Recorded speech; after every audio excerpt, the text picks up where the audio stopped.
来，现在演示一下钻刀，这个是我们120度的最新的刀架。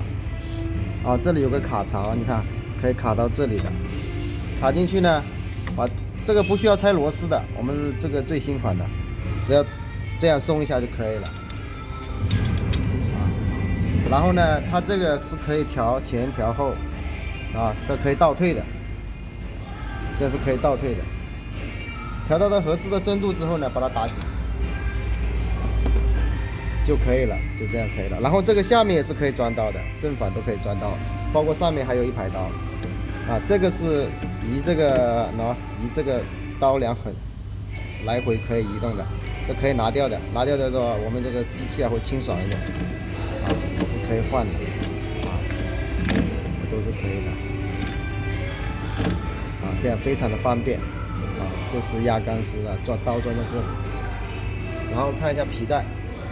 我们这个是新装的，皮带还没有走，啊，这都是可以轻松移动的，而且它是开机过程当中可以移动，而且是不需要去另外去锁紧的，它自动锁紧的。然后呢，这个呢是拉皮带松紧的，啊，可以看到吧？这皮带松紧是单独拉紧的，而且单独松、单独拉紧的，啊，非常的方便。就是说，你长期用的时候，这个皮带啊。某一条坏了，然后有些旧皮带跟新皮带可能会不一样长，有了我们这个呢就没有这个问题了。那这里还有一排刀，啊，这一排、2排、3排，就是说这个也可以做薄纸，也可以做挥把。然后呢，再来看一下这个前方的调节结构啊，我们这个纸板呢，就是说这边它这个轮子是可以调松紧的。这个轮子就是说我们这里压进去，啊，这可以转动的，啊，这样子就松了，很松，对吧？这样子呢就紧了，这个是可以，也是可以单独调，但是这个基本上不用调的。这个靠边呢，它是以这边为主规，这个调好了基本上就不用动的，大小呢动这一边就可以了。然后呢，如果我们就是说在第一次试机之前，把纸张这个平衡度、平行度啊，跟开槽的平行，如果有误差呢，调哪里呢？调这个，就这一个螺丝，啊，这有弹簧，就松紧就可以了，其他不用动的。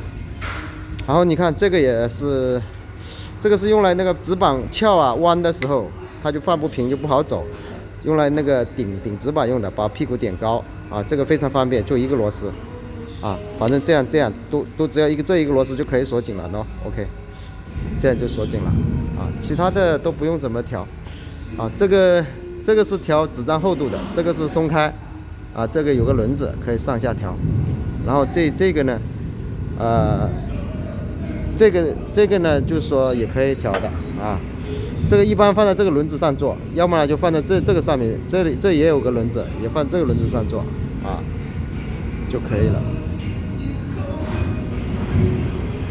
都是就这么简单。